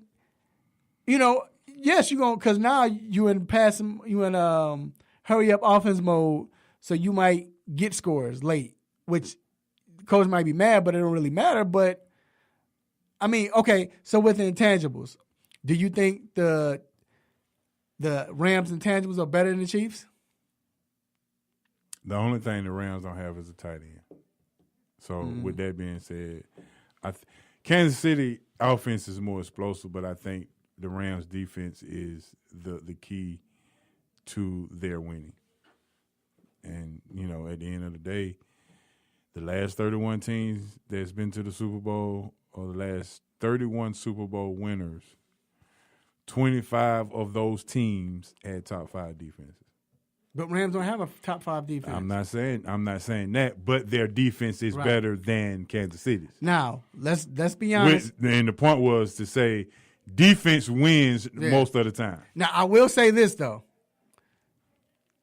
We know Andy Reid has a knack for coming out with the best team, best offense, doing great. But then when it goes to playoffs, nada. Yep. The only difference is nothing against McNabb. I think the difference between this team and McNabb was McNabb team is McNabb was playing. I think they had Greg lined up at the X receiver, and they had me at the. I was in the slot. Oh, you was in the slot. They had but that's the difference versus Mahomes. You know, he has more weapons than. You know what I'm saying? And he has explosive guys. The Eagles didn't have explosive people. Right. But I'm saying that Andy Reid has a quarterback that looks like, and he's still young, so we don't know yet. Let's calm down. But he's poised. He's got, I think Reid has the guy that he's always looked for and wanted. And he's got He had McNabb. He just didn't have the other players with McNabb, though. Right. And now with the skilled players, he's got guys with speed. That's what he wants. Like, how fast is he? Right. Rather than, if he's these prototypical size and strength and all that, how fast is he? That's why Tyreek Hill and DeAnthony Thomas have a spot on the team right now. Right. Do you think either one of them get to the Super Bowl? The jury is out for Andy Reid as far as the playoff is concerned. You still got that thing in New England that you got to get past. The Rams, they lost to the Falcons in the playoffs last year. I don't know if golf has improved this year. We can clearly see that. I think that they're going to hang their hat on the defensive side, and if winning the ball, right, and because Gurley got shut down last year by the Falcons, right, in the playoffs, and that's primarily how they won the game because I don't think that the defense was up to speed like they wanted it to be. They were just trying to outscore people. Well, I don't think that. I don't know. I think last year's that their passing game wasn't as explosive as it is now. Those receivers grew up, and then adding Brandon Cooks, and Goff is playing like. Yeah, he likes so the confidence, but I think that I still I hate this team. I ain't gonna say I hate them, but Minnesota. I'm just saying I still say watch out for them. It's still early, but I've been saying last year I like this team. Hopefully they lose to New Orleans Saints, but then them Saints, boy, golly. But can we say the Saints played somebody yet? Have they played anyone? I don't talk about the Aints. You don't talk about the Aints? Yeah. Oh, have they played anyone, G? Not that I can recall. I mean, they beat they beat that one team that one time. Look, all right, we're going to take a quick break. We'll be right back.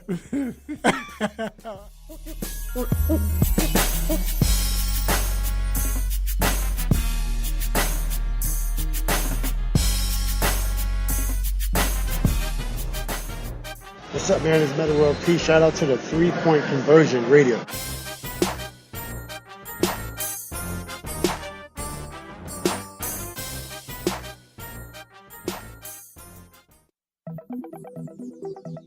Are you tired of limiting yourself from tasty food because you want to eat healthy?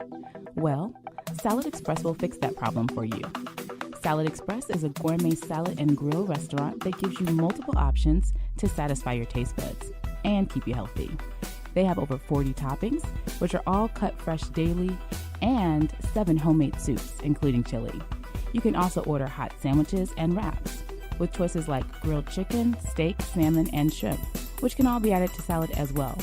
Go ahead and visit them today at 1055 Mansell Road, Suite 600 in Roswell, Georgia. Your taste buds will thank you.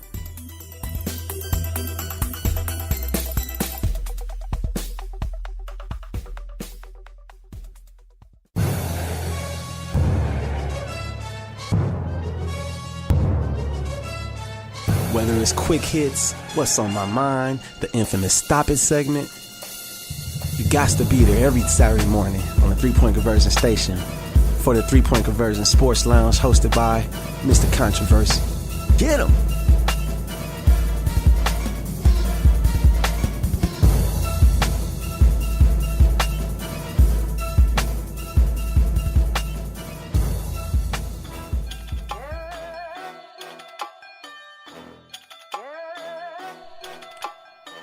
Yes, we are back inside the 3-Point Conversion Sports Lounge. Live and well. Hey, man, I just got done watching the live post game of the Major League Baseball World Series last night. It was crazy. You got what I said. I said live. Exactly. Just finished. Exactly. That was crazy. Yeah. They played like 73 innings, right? Something like that. So, it was so many innings. They got to let players back in the game. Hey, no, Dave Roberts had a pinch hit for somebody. So like the manager. I really feel like that's a rule, like because the managers wear the uniforms too. Really? Like if it comes down to it, they get to go in the game. Hey, they should have last night. And the game went 7 hours. They actually almost did a whole 8-hour day for their pay. Man. Because and they don't get paid. They don't get paid by the hour either, so. Yeah, that was a long game, bro. Long game, bro. Long. But it was worth it. It was a good game, man. It was like if you was on the West Coast, you were good. Yeah. Yeah. On the East Coast, unless you were a Boston Red Sox fan, you had to go to sleep. Unless you was just up already, like you worked night job or something like that. Them Boston folks stayed up and watched it. Oh, they stayed up and watched it. You know that. Them Yankees stayed up and watched it too, rooting for the Dodgers. You know they did. Yeah. But yeah, man, it was a big game, man. Like the thing that shocked me. They almost they was gonna get a stop it. I already had my stop it ready and written down. I was calling, like, gee, okay, I got that. So they put in David Price in the 9th inning. And did you see when they put David Price in? Yeah. And then they got a hit. I'm like, yeah, I couldn't believe like David Price. Game 2 starter. Went 6 innings. I'm like, bro, you what? I mean, at least they had a day off yesterday, so I guess. Well, they didn't bring him in to pitch. Like it wasn't like they weren't going to pitch him. So like, well, we need somebody to go in. I mean, it's happened before to where it was the 9th inning. OG, I could see like in the 13th inning. At that point, you're like, all right, we need bodies. No, the game is 1-1, 9th inning. And we're gonna bring in David Price. Hey, maybe they saw David Price hit a home run in batting practice before. He came in to pitch. I'm saying he came in to pitch 9th inning, like 1-1, the bottom of the 9th. We bring in David Price to pitch. The heck are you thinking? I mean, you probably at best you bring him in for one batter. How many did he pitch to? I think 2, and the first batter got a hit. Bellinger got a hit, and it's like, bruh. Opposite hit too. Yeah, you can't. I was like, they throwing the game. Red Sox are throwing the game. That's what I'm thinking. This is fixed. You know how people think it's fixed, y'all. This is fixed. No, sorry. And David Price is my dude, man. I'm a big fan of David Price. But come on, man. But it was like I said, it was a good game. I mean, does anybody want to see a sweep? I don't think it was fixed, but he did what he's supposed to do, I guess. But it just shocked me at that moment. That's like bringing Dennis Rodman in to shoot free throws, and the game is you're down by 1. You know what I'm saying? With 8 seconds left, like what? So I was just shocked. But now it's 2-1. Is this a game now? Yes, it is a game. It is a game. It is a series. I say. Oh, my series. I mean, yeah. Yep. Are they coming back? As long as Kershaw don't pitch. Oh, my God. Come on. What's his record in the postseason, G? It's like 8-8 or something. He's 8-8. I'll take that. 9-8, 8-9. 8-9 probably now. But come on, man. He's not been good in the postseason. True, but he's 8-9. That's not good for him in the postseason. And you think if they play him, what happened in game 1? Game 1 was a good. I mean, but it wasn't like he gave up. Let me go to the score. Because what was rookie Walker Buehler only gave up 1 run. True. Buehler was pitching some Exactly. nasty. Yeah, Kershaw went 4 innings. Yeah, because he gave up 5 runs in the first game of the series, and this is your number one they guy. They took him out because he like loaded the bases or something like that, right? Yeah. I mean, like, they own him.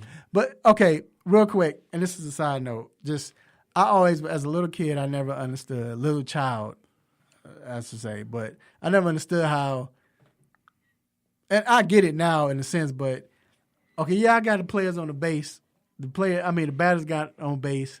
We bring in a reliever, and you give up a home run, and those runs are charged to me. Like, isn't this what we brought you here for? Is to get us out of trouble? Come on, like, it's not right. Or, I got one better than that one. Gee, you gonna love this. You know how they do intentional walks now? Yeah. They just just like point. It just right. But right. The pitcher doesn't have to throw it. Right, and the pitcher doesn't have to throw it, but he gets the walk. He gets the walk. That's not right. Yeah. I didn't throw the ball. Oh, no. So in contract time where you gave up this no. It doesn't count as an intentional walk. 'Cause I know that's a separate. It's on his stat line as a walk. As a walk. That's not right. Well, I guess that's the sacrifice that had to be made. That's not right. Yeah, you don't have to throw the ball, but it'll be a walk. It'll be a walk. You get credit for the walk. All right. So, but he brings in Price. I'm wondering, was he prepared to? Was Cora? Alex Cora, yeah. Yeah, Cora was prepared to, like, this is going extra innings. We're trying to go to extra innings. We're probably not going to bring in Price to pitch, start another game. Let's bring him in. You think that was it? I think he really wanted to go with the lefty deal, and I think Price was probably his best option. Best option at the time. At the time, I think what happened was when JD got a hit and he took him out and pitch ran for him. To me, that he was going for gusto at that particular point. Yeah, because Kinsler came in and pitch ran, and it was a controversial call because I think the pickoff play kind of looked like he was out, but you really couldn't tell. But I guess that's why they, right. Then they got another hit. He got to third, and he slid off the base again. And if Justin Turner was able to get to him, he could have probably tagged him out. Right. So it was, and then he got threw out at home. It was a rough going for Ian Kinsler going around the base.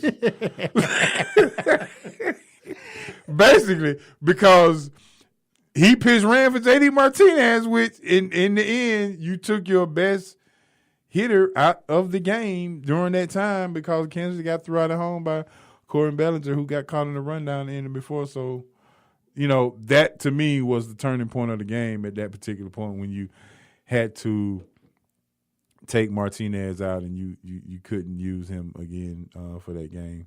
So, and then you look at the way Dave Roberts, how he called the game. I thought he did an excellent job. The pitchers he put in, and then situational.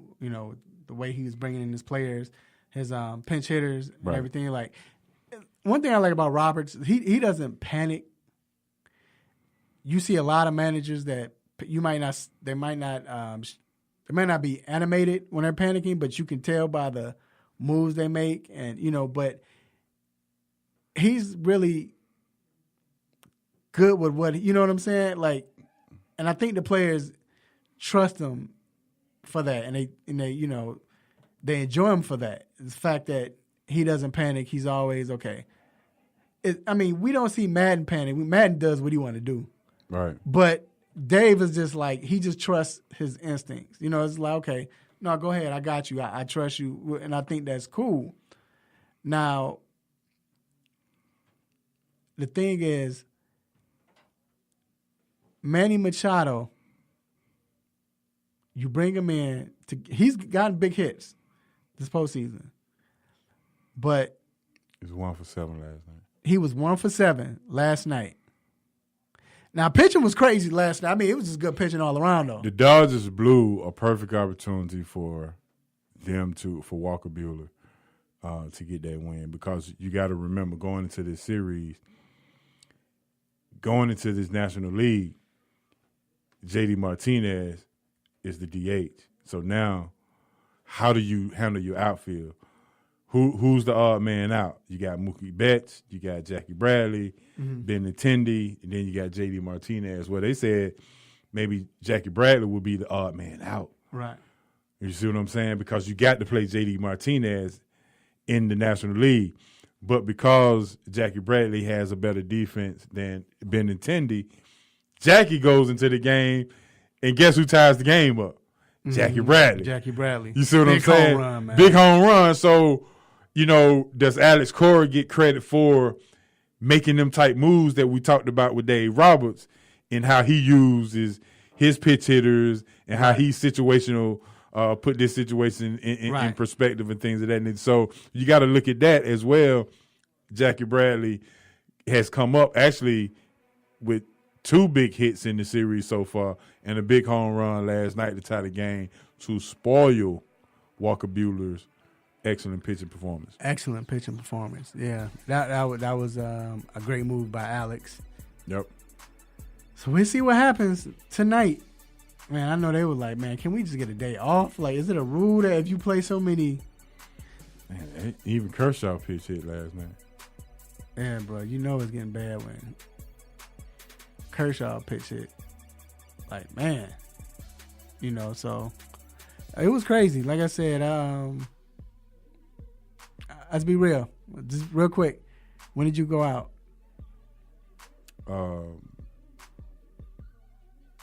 What inning did you go out? 11th. See, I stayed up for the 12th. Watch the 12th. After he threw him out at home, it was a wrap. Yeah, I had to get up at 5 in the morning. It was by then it was almost 2:00. But G, did you see this last night when they moved outfielders? Like when Machado came up, they moved Jackie to center and JD to left. I mean, they was just moving outfielders back. I don't know. I've never seen that. Maybe it's just to confuse the batter, like try to figure out. Go to the box score and look at the positions Jackie Bradley played last night. How can you play it? They was playing the zone. They was playing. No, they was playing. They was playing man to man. Wherever, if he was a right hitter, we seen the Bradley over there. They was playing man to man. That's what they was doing. They were playing zone in the infield, and they were playing man to man on outfield. I just never look. They had Betts play right, then he played center, then he went back to right, then he played center again, and then he played right again. Hey, they were playing man zone, dog. You play man zone in baseball. So you see, JD Martinez never played center field. He just moved from left to right. Yeah. But then you look at Jackie Bradley. He played center, then left, back to center, left, center. He was following the wide receiver. Oh, snap, that is hilarious. All right, man, we got to take a quick break. We'll be right back.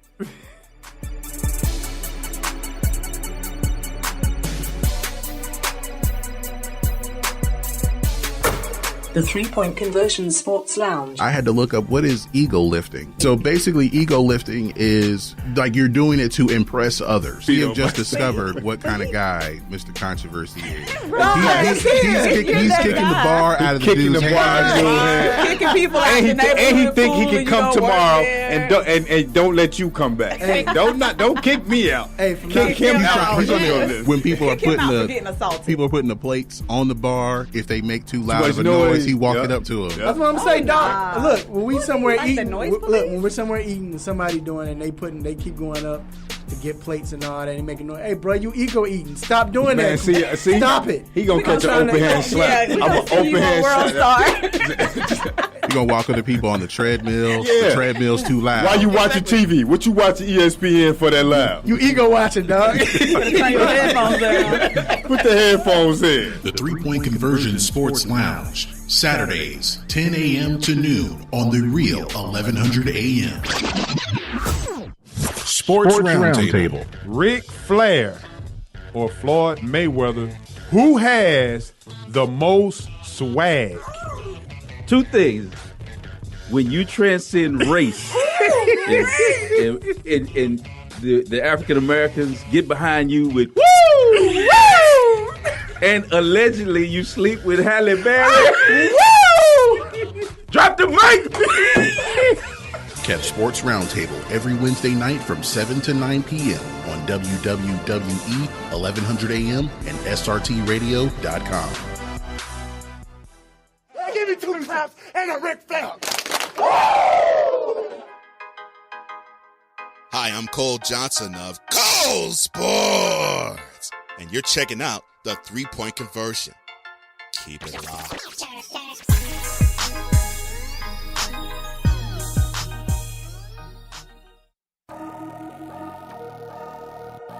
It's time to get in the mind of Mr. Controversy and the Intellectual with What's on My Mind.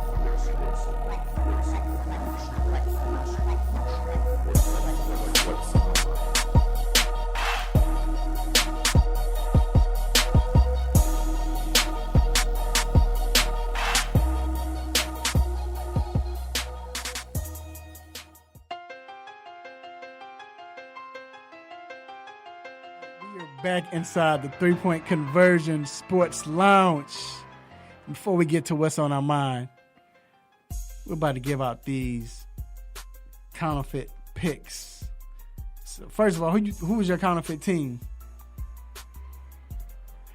I had it pulled up real quick. There we go. Washington State Cougars. The Cougars? Why you have Washington State?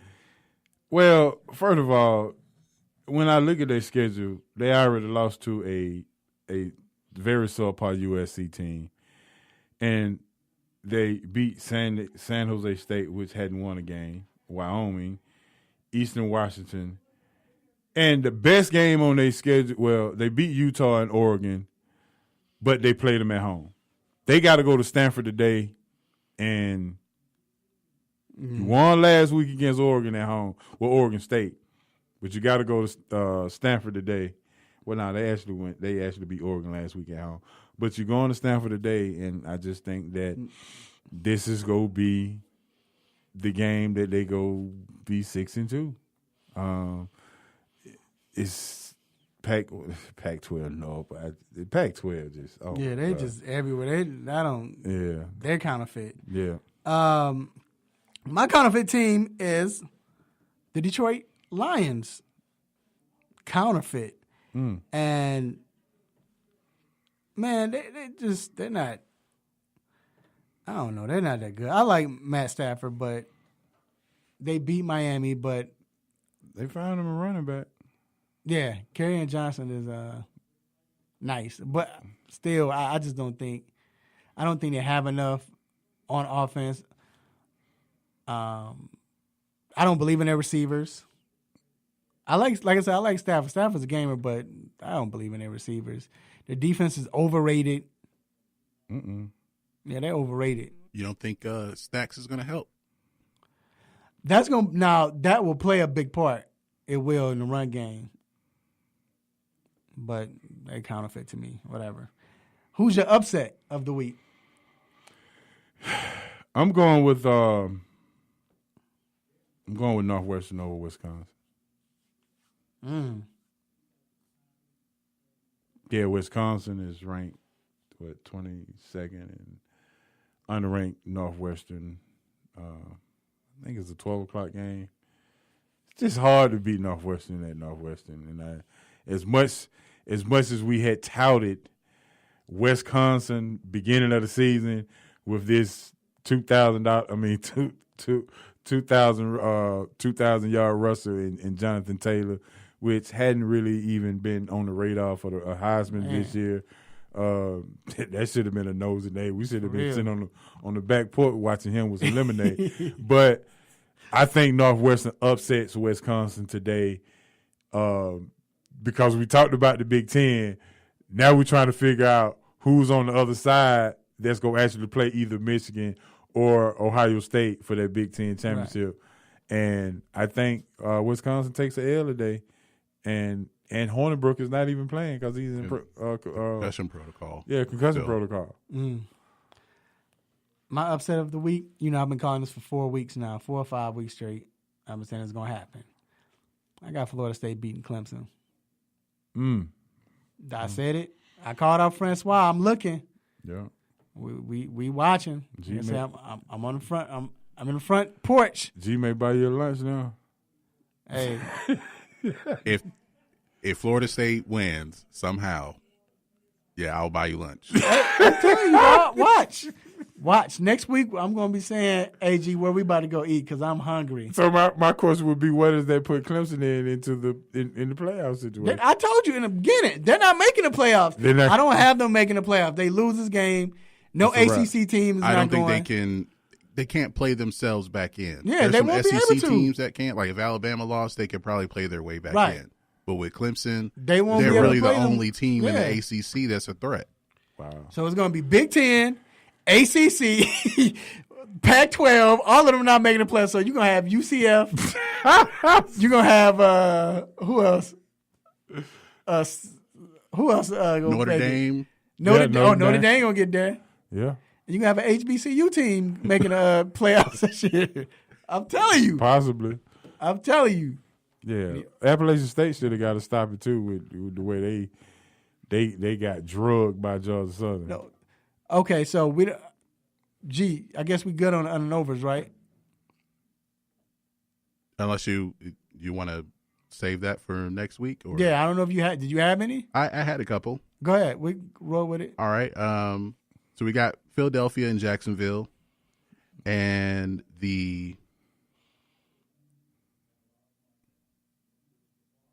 who do you think is going to score the first touchdown of the game?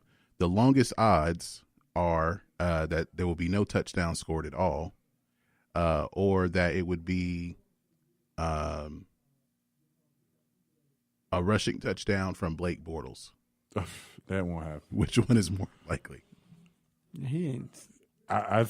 You know what? I can see that. I can see. I think Jeffers may score a touchdown.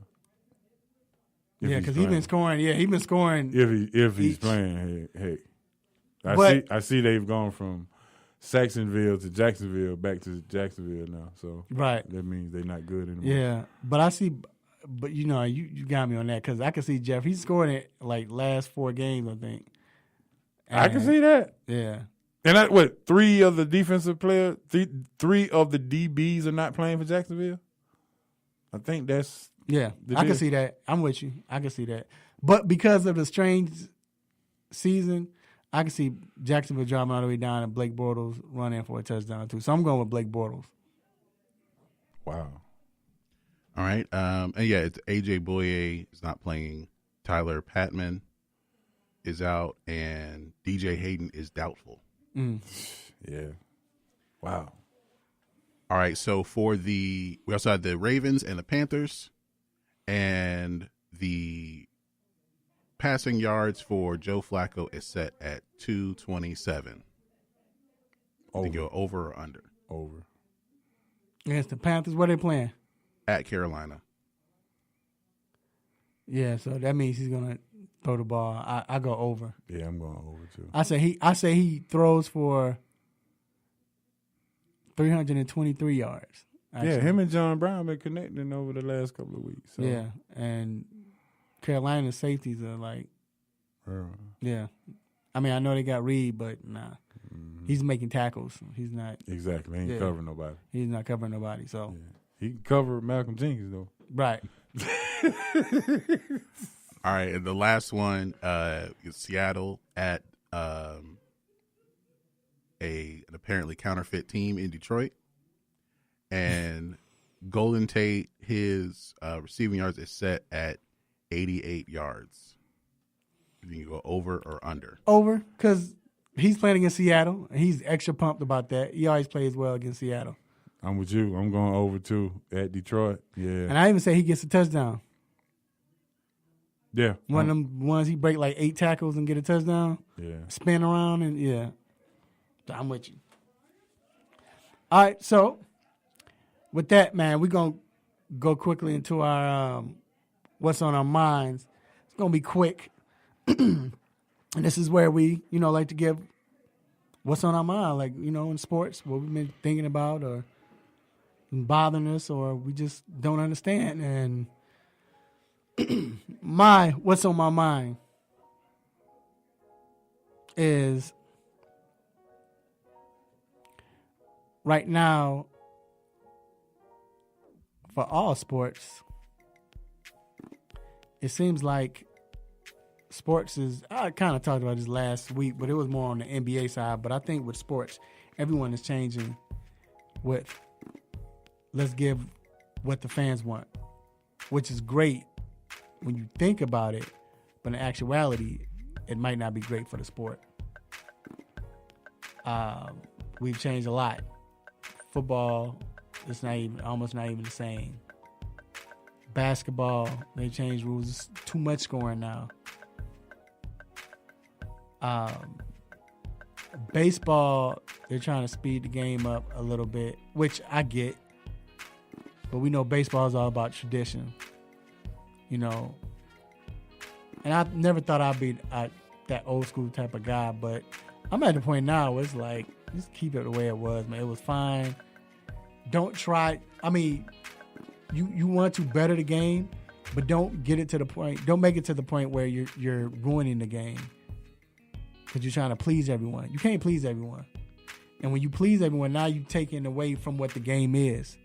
It's not football anymore. Like, I still don't understand how we don't have kickoffs. Like, how in the world they kick the ball off and you just let it bounce? You just let it hit the end zone and that's the play without catching it. Come on, man. What is that? And you get off the 25-yard line. That's like, really? So I just think with the sports, it's the social media league now, social media world now. They're trying to please everyone. And I think it's just ruining the game. It's taking away from the game and the authenticity, it's not authentic anymore. You know what I'm saying? It's like it's filtered, and that's what's on my mind. I can't stand it. I'm gonna pick it back off of something that you just talked about, and something that I really have come to have an issue with, and especially in the NBA, everybody is pubbing their brand, trying to promote their brand, and like you said, it's a social media era. The brand is what's popping, but I have a problem, and a big problem, with the dress code and the naughty heads. We have too many good barbers in the world for players to not get haircuts. You can fly them in, you can do whatever you need to do, but please get your haircut. I mean, you line it up, but it's still nappy. Just the two, they don't even go in the same sentence. You get a lineup, but you still nappy head. I guess I come from a old school approach to where when you become a man, you do man things. And with the Dwayne Wades and the LeBrons wearing knee knockers and shorts with suits and Russ the way he's dressed. And what made me think about this is that we saw the Lakers on TV the other night, one of probably 50 games that they would probably be on TV. And you saw Kobe in the stands. Right. Sharp. Dressed the part, looking mature, looking like he has been there before. And then you kind of tune in and watch the players come through through the tunnel and the locker room and go into the locker room. What do they have on? Then you get on the court. Your hair nappy. You hadn't lined yourself up. It's just ridiculous at this particular point. And I'm saddened that the NBA has allowed this to go on for this long. And that's what's on my mind. Yeah, it's sad. And honestly, you know what? You know what it comes to, really? With both of us, we're just getting old, man. I guess we just, because I'm with you, but we just getting old, I guess. See how you feel about it, man. I understand what you're saying, and it comes from, whenever they were in school. I know a lot more of these college basketball teams, don't they have like their own, like there's a team barber? Right. Gotta be. But I guess no one wants to, they just want to get it lined up. They don't want to, actually have any kind of style as far as their hair goes. They just get it lined up and just so they can wake up in the morning and they don't have to do anything with their hair. But you know what? We about to go in the show, but it's funny you say Kobe because Kobe was the first one to start that. With the Kobe, remember Kobe was Froby. Yep, he was lining up, but he wouldn't pick it out. Right, I had one of those. He grew up though. Yeah, he grew up. Yeah, well, it is what it is, man. It's crazy. But his fro was neat though. No, like it was lined up. It was lined, but nappy. it was right. It wasn't nappy, but he did pick it out. It was just like yeah, but no, I had one of those. I was rocking it. Anyway, you hear that music, you know what time it is. It means it is time to let you go. But before we let you go, I have a lot of shout outs to give out. First, I got to shout out to the Almighty God for giving us this platform and giving me this platform to talk, speak what's on my mind.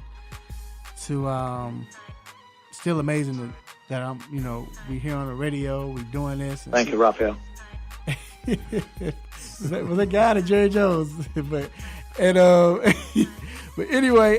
make you all mad, happy, upset, want to give me the stop it button.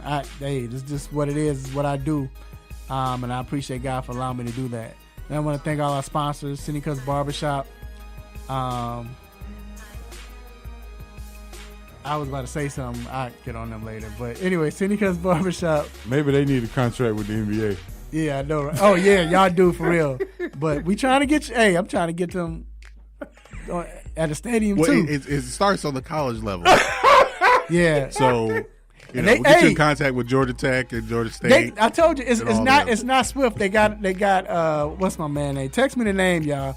I forgot. The other running back. It's not Swift, and it's not Holyfield. Heron. Yeah, they got Heron. He gets okay. a haircut there. Right. So they do a little something. They cut a few players in college.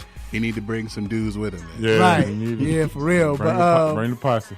Also, Salad Express, and also I want to thank my co-host for coming on, man. Appreciate you for coming on. Shout out to D. Get well soon, man. Hopefully we'll see you next week. Shout out to G and Crystal. And, hey, man, like I said, Superstars here. What you got to say, sir? Hey, man, shout out to everybody who continue to listen to the 3-Point Conversion Lounge each and every week. I appreciate you, Mr. Controversial, for having me in. As always, G, always holding it together like the glue. Shout out to D, Intellectual, man. Hope you get well soon. When it's time to come off the bench, it's like the sixth man, baby. Here I am, trying to do my thing. But it's always a pleasure to come in on Saturday to do this. And I have so much fun. And if you want to continue to listen to more sports, make sure you check out Sports Roundtable every Wednesday, 7 to 9 o'clock p.m. Eastern Standard Time. And now it's time to go eat some shrimp. Yeah, great show, great show. Guess what you won't hear? You won't hear me on that show. But, hey, you know what the funny thing is? Look. And whose fault is that? Hey, the funny thing is, somebody last night like, hey, man, you know what? It's kind of messed up, man, that they don't have you on the show. Why don't they have you on the show? Who said that? They must don't listen to this show. Because they always hear me say it. Yeah. So I had to tell them. You listen to the whole thing. So he was like, oh, okay. But anyway, thank my family, beautiful wife, family, children, uncles, aunties, grandparents, nephews, nieces, cousins, brothers and sisters, play cousins. Also, let family know that you love them. While they're alive, go ahead and enjoy them. Enjoy sports this weekend. Eat good. And until then, same time next week, same show, same crazy host, same sports nonsense. Will you miss me? I'm out. Peace. Holla.